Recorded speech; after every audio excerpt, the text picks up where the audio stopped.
Alright guys, we're going to try again and do an update. I did it once already on the stupid junk camera. Didn't record. Now we have a lot of people around, so... You got it on the SD card though. It is what it is. Yeah, it should be recording fine, so... I hate this camera though. It's just so different than our other one. But just the medical update. It was kind of a nightmare. The hospital was fine until they weren't. We were at one point told no way were we going home tomorrow, which would have been today. Yeah, yesterday. Yeah, yesterday. Nope, you're staying one more night. Okay, cool. Well, then within 2 hour period, how do you feel about leaving? I'm like, well, we just had this discussion and decided we were going to stay another day. Oh, well, you're 100% medically cleared. You don't need to stay. Well, I don't feel I'm ready to leave yet. Now, And I wasn't. Mind you, this was 14 hours after he was brought back to the room From post-surgery. surgery. 14 hours from basically him getting out of surgery till the time that we left. And did not have even adequate time to recover from sedation, in my opinion. No. And we were kind of pissed, but yeah, they went from telling us, nope, you're staying another night, to 2 hours later, nope, you can go home if you want. Well, I don't want to go. I don't feel ready to go home. Not even close to it. Special thanks to the insurance company for that. Yep, that's what happened too, because once the physical therapy chick came in and said, oh, you're good, all your cognitive function's working fine. Well, once she got that 100% function, okay, approval, then it was like, oh, well, we don't need to keep him anymore. We can't make any more money off of him. And I know damn well that's what it was. But yes, his cognitive functions are... Back to 100%. Yeah, I could not do this, like with my finger to my nose. I could not do that. Here, I'll give a demonstration. When he was in the doctor's office on Tuesday, they had him touch his nose and then touch the finger of the person across him. So his left hand, he's doing it, everything's fine. He would go to do it with his right hand, and it was this. And I'm right-handed.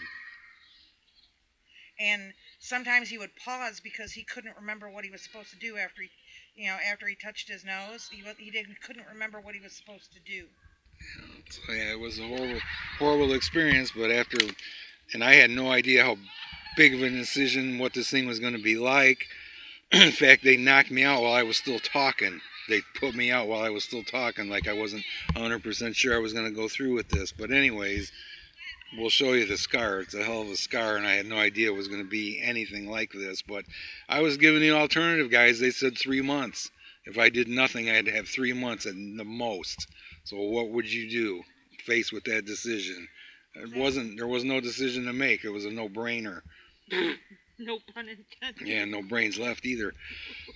But well, the doctor said he said that pretty much that the surgery, what do they call that? The surgery to check what it is. I don't know, exploratory? Exploratory surgery was off the table because regardless of what this thing is in his head, it's got to come out because it's affecting him. Yeah. So we said we can do surgery and, get as much as we can out of there, or you can do nothing and we can send you home with palliative care. And Mike said, well, how long would I have if you did that? And he's like, 6 months. He's 6 weeks, maybe 3 months. That's not an alternative. No kidding. And that's that thing just came on so fast too, because there was no real worrisome symptoms. Yeah, I was a little tired. Yeah, I was a little off. But man, we were so busy with dealing with art stuff the last couple months. The house, just lots of things were going on. It was really, really stressful around here. So didn't think anything really health-wise until I started really having cognitive function issues, like not being able to reach for things and touch things properly, and just crazy weird things. So and yeah, that's first of all, they thought he was having a stroke when Yep. we went in on Tuesday, and they were doing all these tests for stroke, and it's kind of unfortunate in a way that it wasn't just. Yeah, if it would have been a stroke and caught that quickly, it would have been a hell of a lot better. That's for sure than this. Yeah, but and that's the thing, things that were happening. His mood even was being affected. Yeah, but we still don't know anything. You know as much as we do about the future. They didn't tell us anything about, other than we have to go back for follow-up They did pathology on the tumor itself, and nothing can be started until we have the pathology back. We know exactly what it is, and then we'll know exactly how to proceed. They can't do anything yet. So we're like in a week-long waiting period there, and this hospital is an hour and a half away from us, so it's a long drive if we have to keep going back and forth. And a lot of people that we know, not a lot, but a few people we know that lived here that had cancer issues in their family, they ended up not being able to live here anymore because it was too much, too far. Well, the good thing is that, speaking to the doctor, he said that they have a center that they use in Reed City, which is still 45 minutes away, but that's a heck of a lot closer than Grand Rapids. So at least there's that. It's not ridiculously. He said there was also a place in Mount Pleasant, which would even be closer, but he said that he prefers to use Reed City because he thinks that they get better results. And I was like, Reed City it is. Yeah. But yeah, the surgeon was, when the surgeon came out after his surgery, first of all, it was so fast that it scared me. But when the surgeon came out, he said that Mike got through the surgery very well. He was very pleased with the surgery. Mike got back to the room just about 12 o'clock. It was 10 minutes to 12 when they brought him back.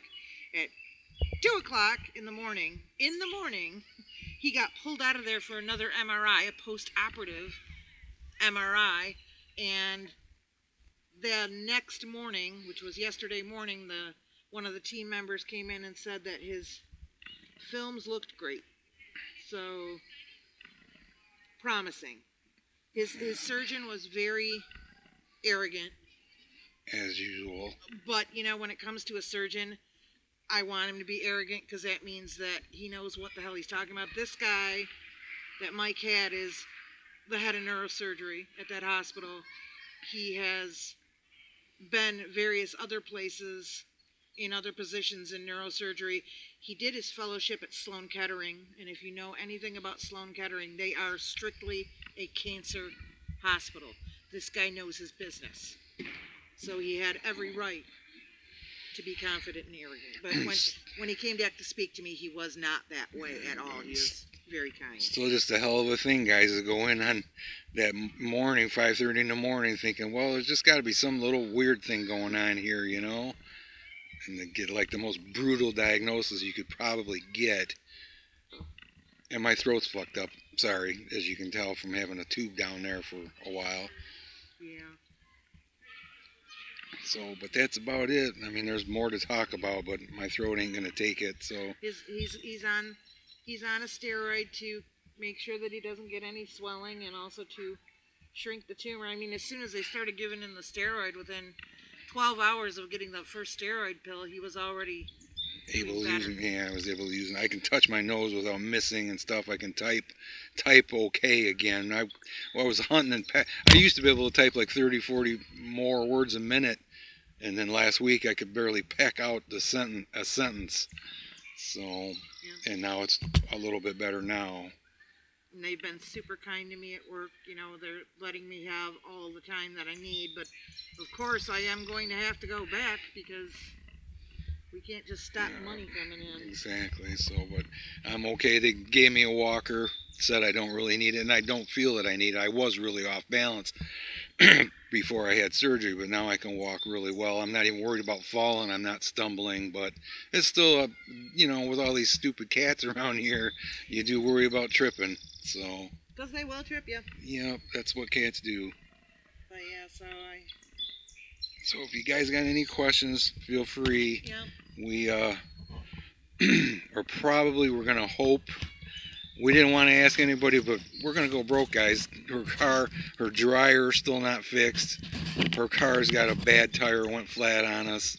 We don't have the money to fix it, so we're gonna do a excuse me, not so much a GoFundMe, but set up a PayPal.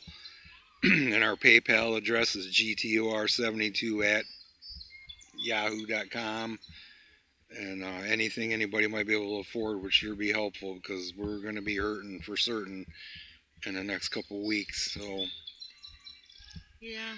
If you got any questions, you want to share this, would be greatly appreciated. And say a prayer for the raccoon whisperer guy too. I don't know how many of you may follow him or not, but I thought I was I was bummed out at myself for what was going on with me, but he's really not doing well at all. If you guys follow the raccoon whisperer, his health took a really bad turn, and that sucks. So say a prayer for him too.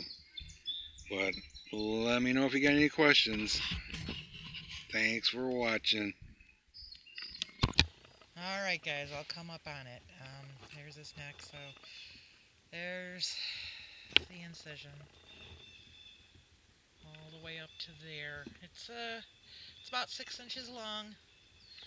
Apparently that's been dissolvable stitches and glue. They glued him back together and gave him to me, thank you.